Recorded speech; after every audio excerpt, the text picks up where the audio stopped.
네, 안녕하세요. 저는 이제 포트폴리오 강의를 준비한 장현준이라고 합니다. 우선은 강의에 앞서서 간단하게 제 소개를 좀 드리자면은 저는 이제 에이전시에서 먼저 업무를 진행을 했었고요.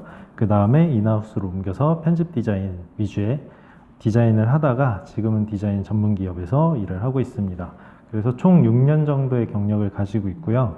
제가 이렇게 취업이라던가 이직을 준비하면서 포폴을 만들고 회사 내에서 인력을 뽑을 때 여러분들의 이제 포트폴리오를 받아보면서 포트폴리오에 대해서 굉장히 많은 고민과 그런 것들을 하게 됐어요. 그래서 이번 기회에 여러분들한테 포트폴리오에 대한 팁이라던가 만드는 방법에 대해서 좀 설명을 드리고자 이렇게 준비를 하게 되었습니다.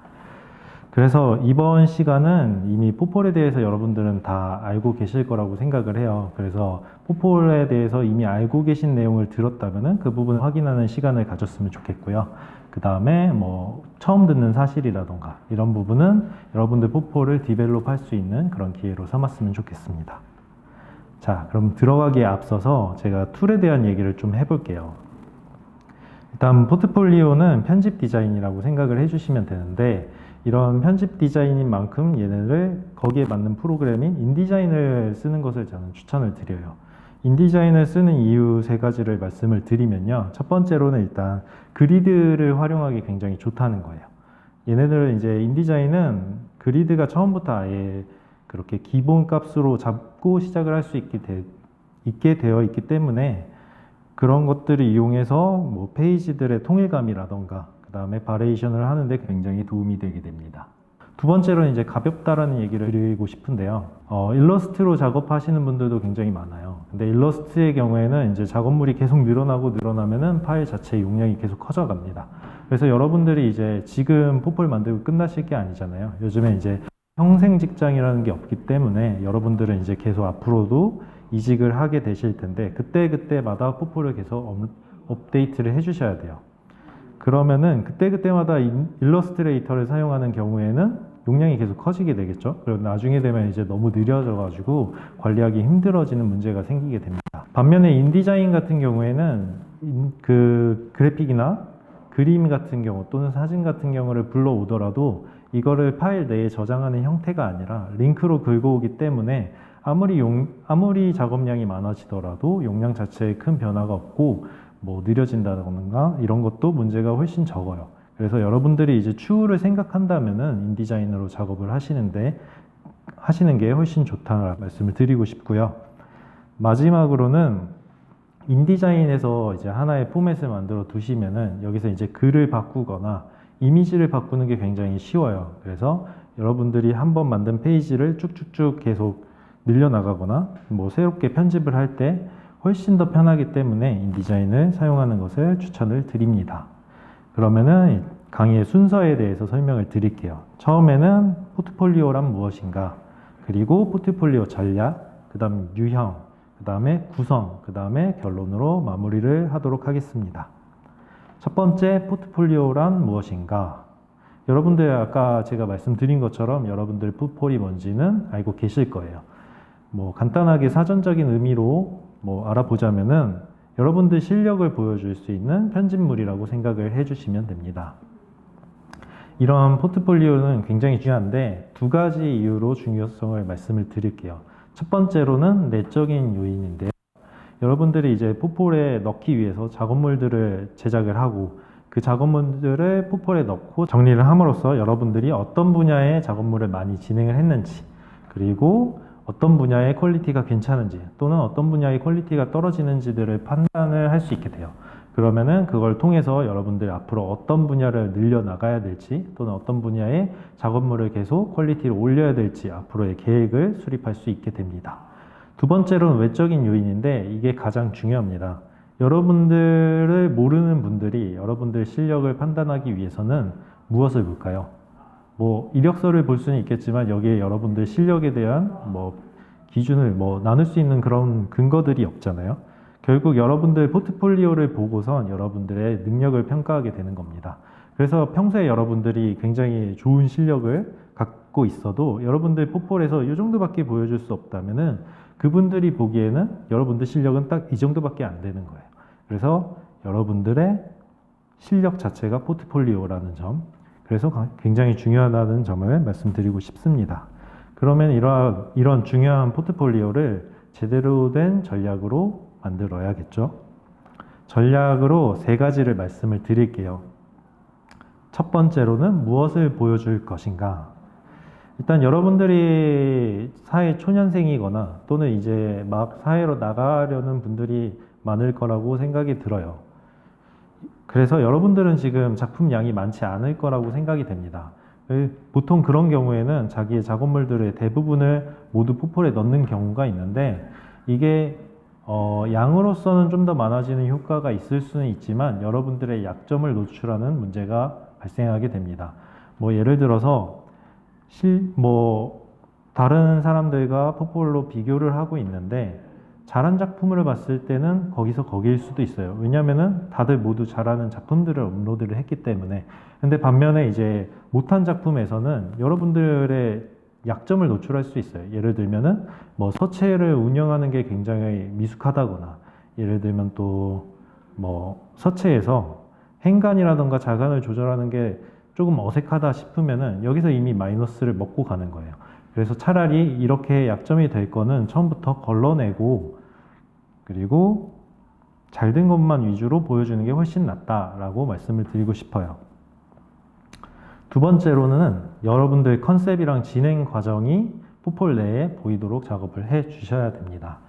이거는 이제 보통 처음 만드시는 경우엔 포폴에 대한 설명, 그리고 포폴 작업물에 대한 제목, 그리고 작업물, 사진 이렇게 나올 수가 있겠는데, 여기서 끝나는 게 아니라 여러분들 컨셉이 같이 녹아들어 있어야 돼요. 왜냐하면 이 결과물도 굉장히 중요하지만 여러분들이 이 결과물까지 가기 위해서 어떤 자료를 조사를 했고 분석을 하고, 그리고 이 분석된 내용에서 어떤 컨셉이 도출이 되고 그 컨셉을 통해서 어떤 디자인 키워드가 나와서 디자인이 나왔구나, 이 과정이 다 드러나 보이는 게 여러분들을 뽑으려는 그분들한테도 굉장히 중요한 요소가 돼요. 왜냐면은 바로 실무에 이분을 투입할 수 있을까, 또는 이걸 모른다 그러면은 여기에 프로세스에 대해서 하나씩 다 설명을 해드려야 되기 때문에, 이런 부분이 애초에 여러분은 알고 있다라는 걸 어필하기 위해서 다 포폴에 들어가 있는 게 좋습니다.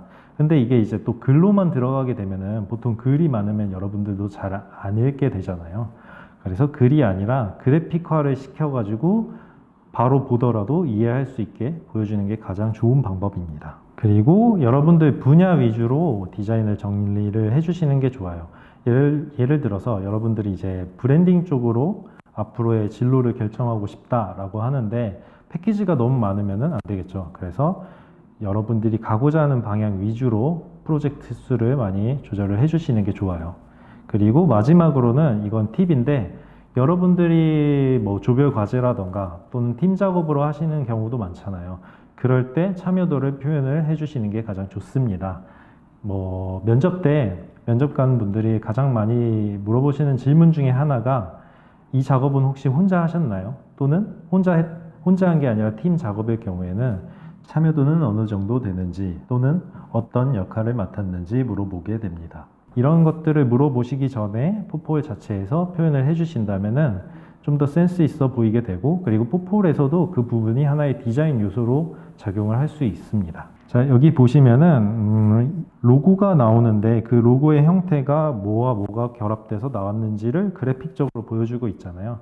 그래서 너무 어렵게 생각하실 필요 없이 이런 식으로 좀 더 보자마자 명확하게 알 수 있도록 그래픽화 시켜주시면 좋을 거라고 말씀을 드리겠습니다. 두 번째로는 담당자가 좋아하는 포트폴리오를 만드셔야 되는데, 이건 당연한 얘기긴 하겠지만 여러분들이 지금 올리신 그런 포트폴리오에 있는 작업물들이 당장 실무에 쓰여도 문제가 없을 만큼 퀄리티가 좋아야 돼요.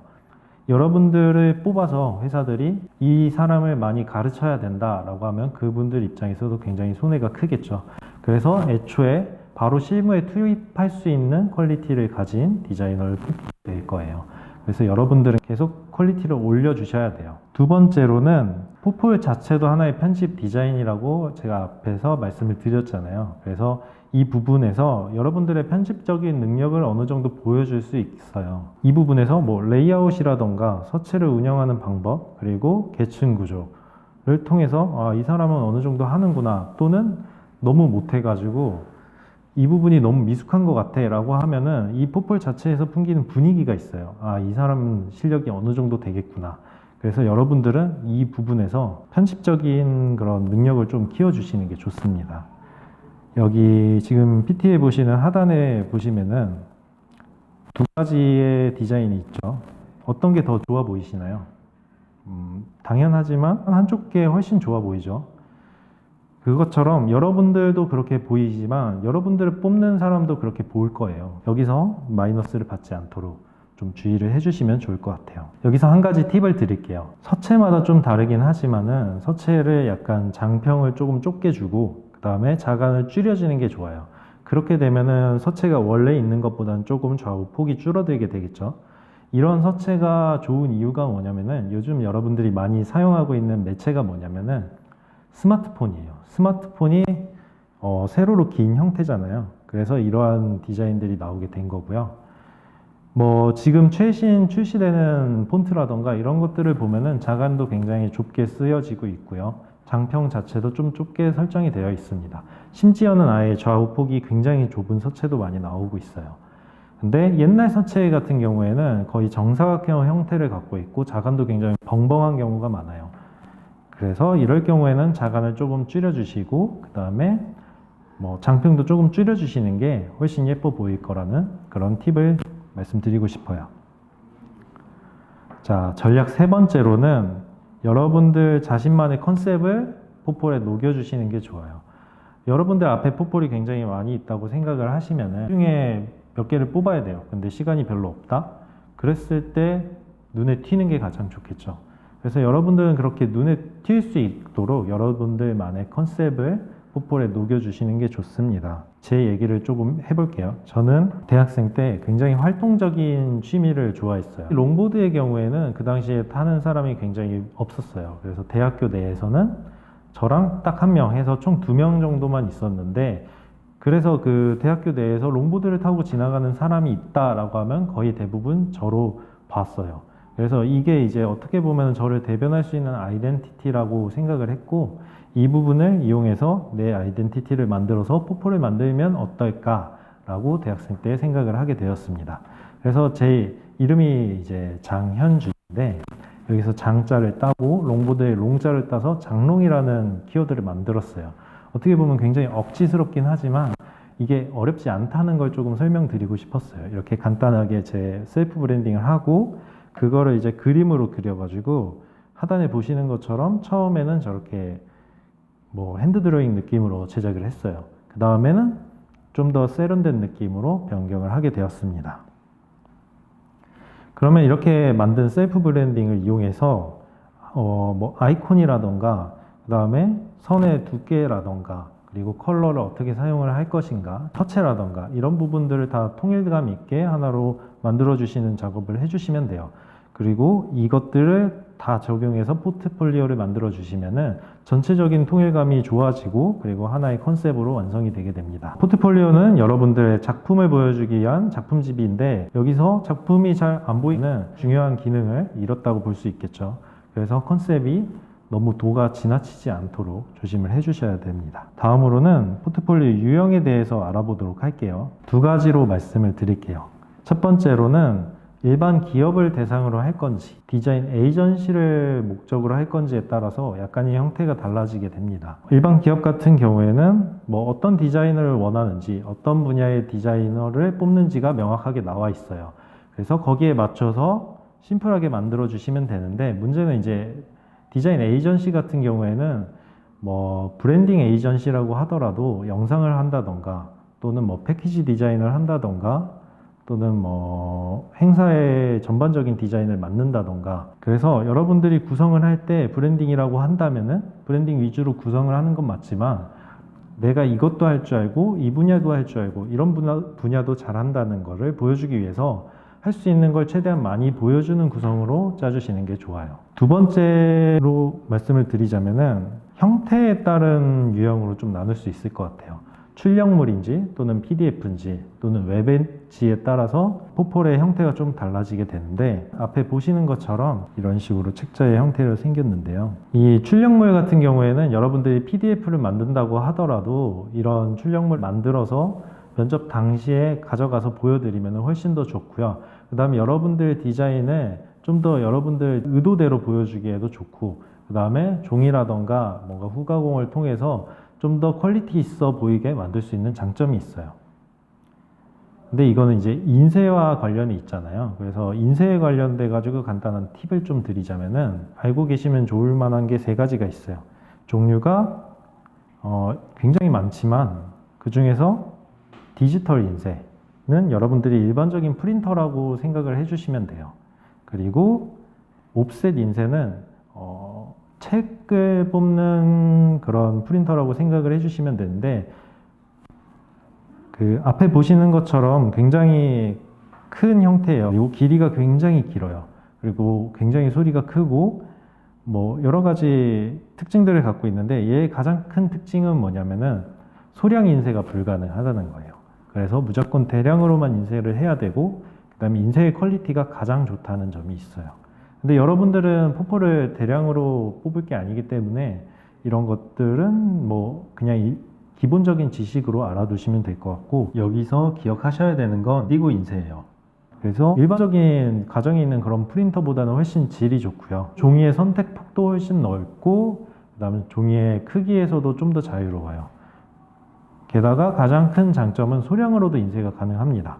그래서 여러분들은 인디고 인쇄라고 해서 인터넷에 인디고 인쇄를 치면 많이 나오거든요. 그런 데를 이용해서 미리 작업을 해주시면 좋을 것 같아요. 근데 이런 인쇄 같은 경우에는 사이즈를 일반적인 A4라던가 B5라던가 이런 식으로 저희가 좀 많이 알고 있는 형태를 조금 안 쓰는 게 좋아요. 왜냐면 일반적인 그런 형태는 저희 눈에 익숙하기 때문에 그런 거에서 약간 신선함을 준다거나 뭐 이런 거에서는 좀 안 좋을 수 있거든요. 그래서 최대한 일반적인 사이즈는 피해서 작업을 해주시는 게 좋습니다. 출력을 하면은 인쇄만 해서 끝나는 게 아니라 제본을 하게 되잖아요. 근데 제본도 종류가 굉장히 많아요. 여기서 여러분들의 컨셉에 맞는 제본 방식을 선택을 하시면 되는데, 스프링 제본의 경우에는 퀄리티가 안 좋아 보이는 문제가 있기 때문에 잘 사용을 하지 않고요.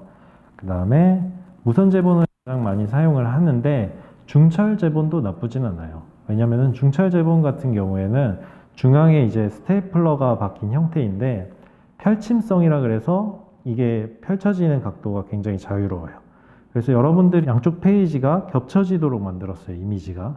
그러면은 최대한 많이 펼쳐져야 그 이미지가 잘리지 않게 되잖아요. 그런 경우에는 중철 제본도 나쁘지 않다라는 점을 말씀드리고 싶고요. 한 가지 또 팁으로 말씀을 드리자면은, 중철 제본 같은 경우에 페이지 수에 제한이 있어요. 40페이지가 넘어가면은 중철로 제본을 하기 힘들어지니까, 이럴 경우에는 선택폭이 무선 제본으로 가는 게 더 나을 수도 있겠습니다. PDF는 여러분들이 일반적으로 제출을 하는 형태예요. 그래서 보통 뭐 포트폴리오를 제출해 달라고 하는 경우에는 웹으로 업로드를 하거나 또는 메일로 발송을 하게 되는데, 이럴 때는 무조건 PDF로 보내야 되잖아요. 그래서 여러분들이 출력물을 하실 거든 아니면 웹을 하실 거든 이런 PDF의 형태는 꼭 갖고 있어야 돼요. 지금 앞에 보시는 것처럼 여러분들이 생각하시는 그런 형태라고 생각을 해주시면 돼요. 여기서 또 한 가지 팁을 드리자면은, 이 PDF의 형태로 만들었을 때 색상이 여러분들 알고 계시겠지만 CMYK랑 RGB 두 가지의 컬러가 있잖아요. 이 중에서 이제 이거는 웹으로 전달할 거기 때문에 뭐 CMYK로 하실 필요 없잖아요. 만약에 CMYK로 작업된 이미지가 포폴에 들어가 있다면은 얘를 RGB로 전환을 하는 과정에서 채도가 떨어지게 돼요. 그런 문제가 있으니까 여러분들이 원래 의도했던 컬러랑 달라지게 되는 거잖아요. 처음부터 이미지를 넣기 전에 체크해 주시면 좋고요. 그 다음에 용량적인 문제도 있어요. 여러분들이 업로드를 할 때 용량 제한이 걸려 있는 경우가 굉장히 많고, 또는 메일로 보낼 때도 용량이 너무 크게 되면 보기 부담스럽잖아요. 그래서 애초에 용량을 조금 줄여주시는 게 좋습니다.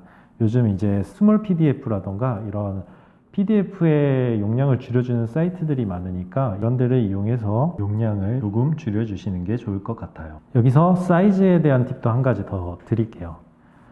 일반적으로 A4 사이즈를 가장 추천을 드립니다. 제가 아까 전에 책자의 형태에서는 A4나 B5나 이런 좀 더 눈에 익은 사이즈를 좀 추천하지 않는다고 말씀을 드렸잖아요. 이런 PDF에서는 A4가 좋아요. 왜냐하면은 여러분들이 제출을 할 경우에 그 담당자분이 그거를 모니터로만 보고 끝내는 게 아니라 출력을 해서 어떤 분을 조금 보는 게 좋을까 그런 선별 과정을 거치게 되는데 그 과정에서는 인쇄를 하게 됩니다.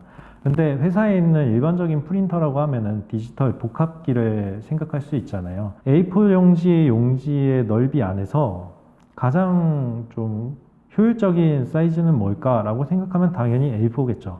그래서 여러분들이 A4 사이즈에 맞게 작업을 해주시는 게 PDF에서는 좋을 수가 있어요. 다음으로 웹이 있는데 웹 같은 경우에는 여러분들 요즘 많이 만드시는 걸 보긴 했는데 웹을 만드셨더라도 PDF는 꼭 만드셔야 됩니다. 왜냐하면은 웹으로 만들고 제출을 할 때 주소를 보내주는 경우가 가끔 있어요. 근데 이럴 경우에 보기도 굉장히 힘들고요. 오프라인 상황에서는 당연히 볼 수 없게 되고, 그 다음에 인쇄를 하는 게 굉장히 어려워요. 제가 아까 말씀드린 것처럼 그런 인사 관련해서 뽑기 전에는 한번 선별하는 과정을 거치게 되는데, 그때 모니터로 모두 보기는 힘들어요. 그래서 출력을 해야 되는데, 웹일 경우에는 출력하기 굉장히 애매하다는 점. 그래서 웹으로 만들 경우에도 꼭 PDF 파일을 하나 만드셔야 된다는 점을 알려드리고 싶습니다. 자, 그러면은 구성에 들어가기에 앞서서 잠깐 쉬고 돌아오도록 하겠습니다.